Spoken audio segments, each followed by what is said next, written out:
Hermanos, que el Señor les continúe bendiciendo. El día de hoy continuaremos con nuestro estudio de la Carta Universal de Santiago. Hasta el día de hoy conocemos información del autor, información general de la carta. También aprendimos el propósito de la tentación para la vida del creyente en Cristo Jesús. Estudiamos sobre la importancia de la sabiduría humilde y los pobres y los ricos como parte del cuerpo de Cristo. Oremos para que Dios sea el que guíe este estudio y que juntos podamos aprender más de su palabra en esta carta. Padre, gracias por este día que nos permites el estudiar tu palabra. Gracias por la vida que nos das. Y ahora te queremos pedir, Dios, de todo corazón, sabiduría para poder comprender lo que tú quieres decir a nuestras vidas. Gracias por este tiempo de estudio que tenemos y te agradecemos por cada uno de los hermanos que están escuchando esta enseñanza. Pedimos de todo corazón, Dios, que seas tú el que hable hacia nuestras vidas. En el nombre de tu Hijo amado Jesús oramos. Amén. Esta es la lección número 5, hermanos, de nuestro estudio y tiene por nombre el cuidado al hablar y la religión pura.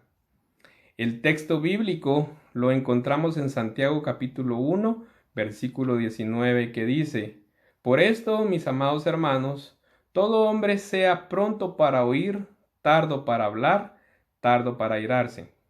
La lectura bíblica también la encontramos en Santiago capítulo 1, versículos 19 al 27, y dice así: Por esto, mis amados hermanos, todo hombre sea pronto para oír, tardo para hablar, tardo para airarse, porque la ira del hombre no obra la justicia de Dios, por lo cual, desechando toda inmundicia y abundancia de malicia, recibid con mansedumbre la palabra implantada, la cual puede salvar vuestras almas. Pero sed hacedores de la palabra, y no tan solamente oidores, engañándoos a vosotros mismos. Porque si alguno es oidor de la palabra, pero no hacedor de ella, este es semejante al hombre que considera en un espejo su rostro natural, porque él se considera a sí mismo, y se va, y luego olvida cómo era.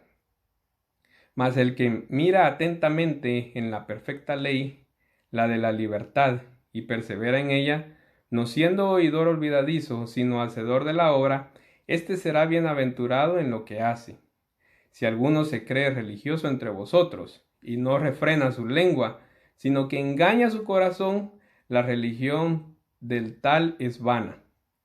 La religión pura y sin mácula delante de Dios el Padre es esta: visitar a los huérfanos y a las viudas en sus tribulaciones, y guardarse sin mancha del mundo. Los objetivos de esta lección son los siguientes: aprender sobre ser pronto para oír y tardo para hablar, comprender la importancia de ser practicante y no solo un oyente, y saber cuál es la religión pura y verdadera. Hermanos, el día de hoy vamos a estudiar la manera adecuada en que el creyente debe usar un instrumento maravilloso, pero al mismo tiempo potencialmente peligroso, y es el habla. Y este tema también va relacionado con el tema de la verdadera religión que agrada a Dios. El habla es una de las fuentes de expresión del pensamiento humano, como también es responsable por el proceso de comunicación y de formación de la identidad cultural de una sociedad. Las personas usualmente quieren hablar a otras de lo que piensan, pero el creyente no solo tiene el compromiso de hablar de lo que piensa, sino actuar como propone el Evangelio. Para estudiar esta lección es necesario que iniciemos hablando del ser prontos para oír y tardos para hablar, según leímos en nuestra lectura bíblica de Santiago capítulo 1, versículos 19 y 20. Y si pensamos, para algunos creyentes, la persona sabia es la que siempre tiene algo que decir, y el oír es una tarea laboriosa y muchas veces ignorada por muchos. Las Escrituras, por el contrario, nos amonestan a ser prontos para oír. En el versículo 19, Santiago introduce su enseñanza sobre el oír y el hablar, utilizando la expresión por esto, ya que con esta expresión él demuestra su preocupación pastoral con sus lectores. Hay otro término que en el versículo 19 nos llama la atención: pronto, que en el griego la palabra significa rápido, ligero y veloz. Ahí el escritor nos anima a estar disponibles para oír. Esta es una actitud que depende de una disposición y también de la decisión de oír al otro, como el ejemplo del profeta Samuel, que desde su infancia fue enseñado a oír la voz divina. Así también el pueblo de Dios debe persistir en escuchar los designios del Padre, pues en los últimos días Él ha hablado a través de su Hijo, el Verbo vivo de Dios. Quien escucha con atención adquiere la rara capacidad de opinar acerca de cualquier tema. Justamente por eso la carta de Santiago nos exhorta a ser tardos para hablar en el versículo 19. Una palabra dicha sin pensar, fuera de tiempo y sin conocimiento de los hechos, puede provocar verdaderas tragedias. Podríamos preguntarnos, ¿quién nunca se ha arrepentido de haber hablado antes de pensar? Delante de Faraón, el emperador del antiguo Egipto, José aprovechó sabiamente un momento inigualable en su vida. Antes de responder a las preguntas sobre los sueños del monarca, José las escuchó y reflexionó sobre ellas, y luego, orientado por el Señor, respondió sabiamente a Faraón. Tenemos que aprender a reflexionar sobre lo que vamos a decir y hablar en el tiempo correcto. El Salmo 141:3 confirma lo anterior y dice: Pon guarda mi boca, oh Jehová, guarda la puerta de mis labios. También encontramos una tercera amonestación en el versículo 19 de Santiago, cuando expresa lo siguiente: tardo para airarse, ya que la ira es un profundo sentimiento de odio y rencor contra otra persona. Una vez fuera de control, no produce la justicia de Dios, sino una justicia según el criterio de la persona que sufrió el daño, o sea, la venganza. La palabra de Dios no prohíbe al creyente indignarse contra la injusticia, y lo encontramos en Lucas capítulo 19, versículo 45, que es un claro ejemplo. Y dice así: y entrando en el templo comenzó a echar fuera a todos los que vendían y compraban en él. Sin embargo, la Biblia al mismo tiempo pone límites para nuestro temperamento y para que éste no sea sin control, dejándonos impulsivamente airados. En Efesios capítulo 4, versículo 26, vemos esos límites y dice así: airaos, pero no pequéis, no se ponga el sol sobre vuestro enojo. El cristiano, templo del Espíritu Santo, debe llevar su mente cautiva a Cristo. Segunda de Corintios capítulo 10, versículo 5 dice: derribando argumentos y toda altivez que se levanta contra el conocimiento de Dios, y llevando cautivo todo pensamiento a la obediencia a Cristo. Y también manifestar el fruto del Espíritu Santo, el dominio propio, según vemos en Gálatas capítulo 5, versículos 22 y 23. Mas el fruto del Espíritu es amor, gozo, paz, paciencia, benignidad, bondad, fe, mansedumbre, templanza. Contra tales cosas no hay ley. Huyamos de la apariencia del mal, tengamos autocontrol. La lectura bíblica de esta mañana también nos recuerda que debemos de ser hacedores y no solamente oidores de la palabra, según vemos en Santiago capítulo 1, versículos 21 al 26. Y para lograr esto, Santiago nos indica en el versículo 21 que debemos recibir la palabra implantada, que es la palabra de Dios, que es la guía mayor que un creyente puede tener. Y para que la palabra alcance efectivamente el corazón del siervo de Dios, éste precisa recibirla con pureza y sinceridad, es decir, afirmar una posición radical rechazando toda la inmundicia y la malicia mundana, recibiendo el Evangelio con mansedumbre y sobriedad. Leamos los Evangelios, hermanos, esforcémonos en conocer el mensaje divino de Cristo Jesús, pero igualmente les invito el día de hoy a que abramos nuestros corazones para oír la voz del Señor. Y vea que Santiago no tiene la intención únicamente de que el lector de esta carta reciba la palabra en el corazón. También desea que el creyente la practique, como vemos en el versículo 22.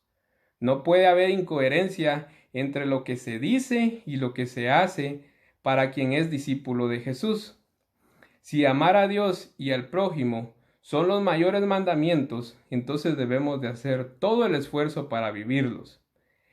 Quien recibe la palabra rechaza todo lo que es inmundo, maligno, perverso, injusto, disimulado, insincero. Y no solo eso, también abre la puerta del corazón para todo lo que es verdadero, todo lo honesto, todo lo justo, todo lo puro, todo lo amable, todo lo que es de buen nombre, como confirmamos en Filipenses 4:8. De lo contrario, seremos identificados como el hombre que contempla su propia imagen en el espejo y después se retira, olvidándose completamente de ella. Hay personas que buscan y oyen el Evangelio, pero no dan ninguna respuesta o secuencia al llamado de Jesús que vemos en los versículos 23 y 24 de nuestra lectura. Pidamos a Dios que nos libre de ese engaño. Santiago concluye este punto de la epístola de la siguiente manera: quien es cuidadoso para con la ley, persevera en ella, no solo escuchándola de manera descuidada, sino practicándola celosamente. Felicidad plena en todo es la promesa para quien se atreve a vivir el Evangelio consciente de las implicaciones espirituales y de las consecuencias materiales. Alguien un día dijo que los evangélicos son poderosos en el discurso, pero débiles en la práctica del mismo discurso. Hablamos, pero no vivimos. Necesitamos analizar nuestra vida en amor y sinceridad. Santiago capítulo 1 versículos 26 y 27 también nos habla sobre la religión pura y verdadera. Y si iniciamos hablando de la falsa religiosidad, podemos darnos cuenta que algunas personas se consideran religiosas por frecuentar un templo, pero las escrituras revelan el significado de la verdadera religión, y esta reprueba todo el activismo religioso hecho en el nombre de Dios, pero que daña o perjudica al prójimo. Aquí la lengua del creyente tiene un papel importante. Santiago dice que es posible engañar el propio corazón cuando dejamos de refrenar nuestra lengua. Ahora, el corazón es la sede de los sentimientos, deseos y de las voluntades, y la boca solo habla de aquello que el corazón está lleno, según leemos en Mateo capítulo 12, versículo 34. Generación de víboras, ¿cómo podéis hablar lo bueno siendo malos? Porque de la abundancia del corazón habla la boca. Es incompatible con el Evangelio vivir la gracia de Dios sin formar parte de su reino. Quien no se entrega totalmente al Señor practica una religión vana y falsa. No podemos ser como una persona capaz de hacer una bellísima oración por alguien que padece hambre y después despedirlo sin darle un solo grano de arroz. La religión pura, santa y sin mancha, de acuerdo con el autor de esta carta, es suplir la necesidad del prójimo, visitar a los huérfanos y a las viudas en sus tribulaciones. El problema hoy es que nuestra atención casi siempre está dirigida al placer personal. Tenemos los ojos cerrados a los necesitados que la mayoría de las veces dan culto a Dios sentados a nuestro lado. Recordemos la vida de Jesucristo, ya que Él no solo observó la vida de los marginados, mas fue a ellos y los recibió con amor, como lo vemos en Mateo capítulo 25, versículos 35 al 45.